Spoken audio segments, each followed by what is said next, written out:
আমলুচি কত সুন্দর করে ফুলছে দেখিনি, একদম টোপো টোপো হয়ে ফুলছে। দেখুন দেখুন, আর একটা আমার হয়ে গেছে। কত সুন্দর লুচিগুলো দেখুন, কালারগুলো দেখতে দেখুন কত সুন্দর, তো বুঝতে পারবেন না যেটা আম দিয়ে বানানো। আর তার সঙ্গে দেখুন এরকম একটা নিরামিষ তরকারি থাকলে জাস্ট এই বর্ষার সময় বিকালবেলাটা জমে যাবে। আর দেখুন এই আমলুচিটা কতটা সুন্দর আর কতটা মচমচে হয়েছে, দেখুন দেখে নিন কতটা ভিতরটা দেখেছেন কতটা সুন্দর হয়েছে জালিদার। আমরা তো এমনি সময় তো এমনিতে লুচি খাই, কিন্তু একবারে আপনারা এরকম আমলুচিটা বানিয়ে দেখবেন কতটা সুন্দর লাগে। আপনারা না বানিয়ে খেলে বুঝতেই পারবেন না। তার সাথে এরকম একটা নিরামিষ আলুর তরকারি থাকলে, দেখেছেন আলুর তরকারির কালারটা দেখেছেন কীভাবে এই রেসিপিটা বানিয়েছে। আপনারা পুরো ভিডিওটা দেখতে থাকুন ও আমার সঙ্গে থাকুন। আশা করি আপনাদের ভালো লাগবে। ভালো লাগলে অবশ্যই আমার চ্যানেলটাকে সাবস্ক্রাইব করে আমার পাশে থাকবে। আজকে নমস্কার বন্ধুরা, আমি আবার হাজির হয়ে গেছি পরিবার হয়েছিল আরেকটি নতুন রেসিপি। আজকে দেখুন সারাদিন ভোর থেকে সারাদিন বৃষ্টি হচ্ছে টিপটিপ করে। এই বৃষ্টির দিনে যে কোনো একটা মুখরোচক খাবার কিন্তু খেতে ইচ্ছা করে বিকালবেলায়। সেই রেসিপি কিন্তু আজকে আপনাদের শেয়ার করবো। এখন কিন্তু আমের সিজন, সেই দিয়ে আম দিয়ে কিন্তু আমি অনেক রেসিপি দেখেছি। আজকে এই আম দিয়ে আজকে আপনাদের বানাবো আর দেখাবো, বানিয়ে দেখাবো গরম গরম আমের লুচি, আর তার সাথে একটা নিরামিষ আলুর তরকারি। খুব সহজেই দেখে নিন কীভাবে এই রেসিপিটা বানাই।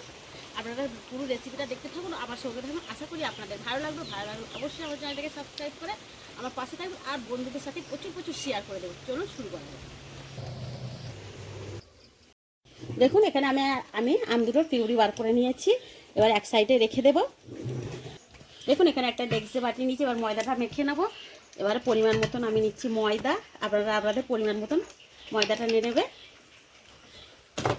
ওই ময়দার মধ্যে আমি 2 চামচের মতন কিন্তু সুজি দেব। সুজিটা দিলে কিন্তু আমের লুচিটা আরও একটা মচমচে খাস্তা হবে। স্বাদ মতন দেবো লবণ। এবার ওই ময়দার মধ্যে দেবো 2 চামচের মতন সাদা তেল। দেখুন এবার আমি ময়দাটাকে একটু ভালো করে ময়াম দিয়ে নেবো। যেরকম আমরা লুচিতে ময়াম দিই সেরকম একটু ময়াম দিয়ে নেবো। দেখুন এরকম একটু ভালো করে রোটে একটু ময়ামটা দিতে হবে। লুচি বা পরোটাতে যে কোনো যখনই লুচি পরোটা করে ভালো করে ময়ামটা দিলে কিন্তু লুচিটা ভালো খেতে লাগে আর খাস্তা মতন হয়। দেখছেন এরমভাবে আমি ময়ামটা দিয়ে নেব। দেখুন এখানে ময়দাটা আমার ময়াম দেওয়া হয়েছে। দেখুন ঠিক এরকমভাবে ময়াম দিতে হবে। হাতের মুঠোর মধ্যে মুঠি করলে মুঠো হয়ে যাচ্ছে, আর না যতক্ষণ না ভেঙে দিচ্ছি ততক্ষণ কিন্তু ভাঙছে না। দেখুন এরকমভাবেই ময়ামটা দিতে হবে। এবার যে আমের পিউরিটা বার করে রেখেছি ওই পিউরিটা আমি ময়দার মধ্যে দিয়ে নেব। দেখুন এবারে এই আমের সাথে আমি ময়দাটাকে ভালো করে, দেখুন এখানে ময়দা আম ভালো করে মেখে নিচ্ছি। এবারে সামান্য জল দিয়ে দেব, বেশি নয়। এবার ময়দাটাকে আমি ভালো করে যেরকম লুচি পরোটা মাখা হয় সেরকম আমি মেখে নেব। দেখুন ময়দাটা আমার মাখা হয়ে গেছে। এতে কিন্তু আমি চিনি দিই না, আপনারা চাইলে কিন্তু চিনি দিতে পারেন। যেহেতু আমার আমের মিষ্টি রয়েছে তাই আমি ময়দার মধ্যে কিন্তু চিনি দিলাম না। এবারে ময়দাটা দেখুন কত সুন্দর মাখা হয়েছে আর কতটা সফট হয়েছে দেখুন। ঠিক এরকম মাখতে হবে। এবার আমি ঢাকা দিয়ে নিরামিষ তরকারিটা করে নেব। আজকে আমি রান্নাটা করবো কিন্তু গ্যাসেতে, তার জন্য দেখুন আমি গ্যাস জেলে দিয়ে কড়া বসিয়ে দিয়েছি। এবার তরকারিটা করে নেবো। এই কড়ার মধ্যে আমি দেবো 2 চামচের মতন সাদা তেল। আপনারা সর্ষের তেল দিয়েও করতে পারেন। ওই তেলের মধ্যে দেখুন 2টো তেজপাতা, একটা শুকনো লঙ্কা দিলাম। এবার দেবো 1/2 চামচের মতন জিরা। আপনারা চাইলে 5 ফোড়নও দিতে পারেন। আমি যেহেতু নিরামিষ, আজকে আমাদের বৃহস্পতিবার নিরামিষ করছি তাই নিরামিষ আমি জিরে দিলাম। একটু লাল করে ভেজে নেব। দেখুন জিরা আর তেজপাতা ভাজা গেছে। এবার একটা ছোট্ট আমি টমেটো কেটে এই তেলের উপরে দিয়ে দিলাম। ঠিক আছে, দেখুন টমেটোটা একটু ভালো হয়ে গেছে। এবারে সেদ্ধ করে রাখা আদা আর কাঁচা লঙ্কা 1 চামচের মতন দিয়ে দিলাম। এটাও ভেজে নেব।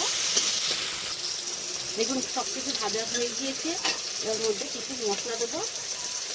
1/2 চামচের মতন দেবো হলুদ গুঁড়া, সামান্য দেবো লঙ্কা গুঁড়ো,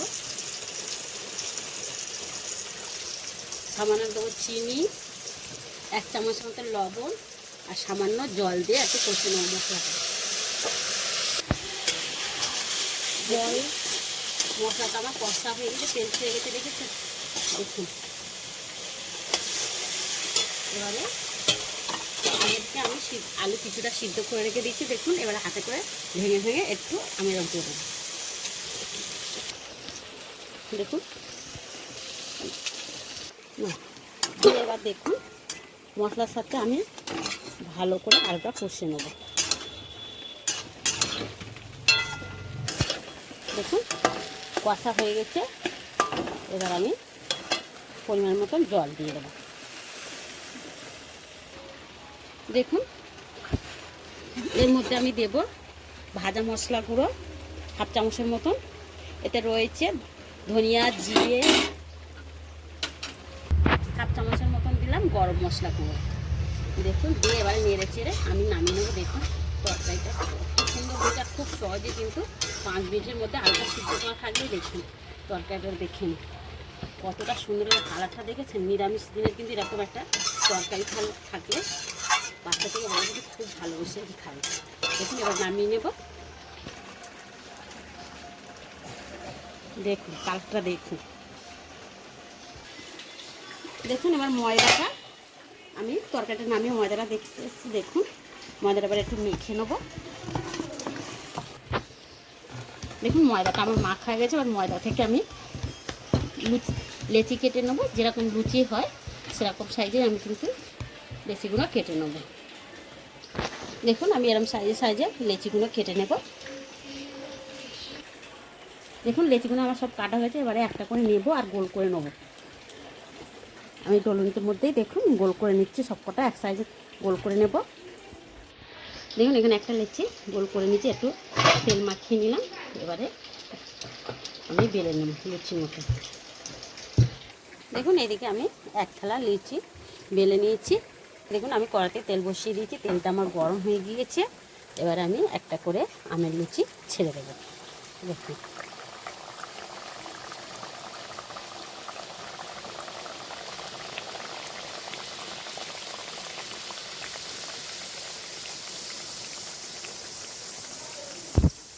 দেখুন কত সুন্দর ফুলছে, দেখুন শুধু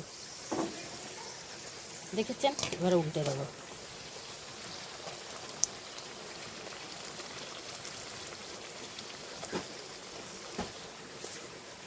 দেখুন একটু লাল লাল করে একটু ভেজে নেব।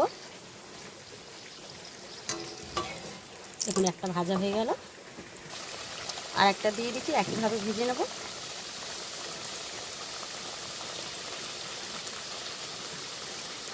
দেখুন প্রত্যেকটা লুচি দেখুন কত সুন্দর ফুলছে। তালের লুচি খাওয়া হয়েছে, তালের লুচি তো সব খাওয়া হয়, আমি দেখিয়েছি। আপনারা একবার হলেও এরকম আমের লুচিটা বানিয়ে দেখবেন, কত সুন্দর লাগে শুধু আপনারা দেখবেন।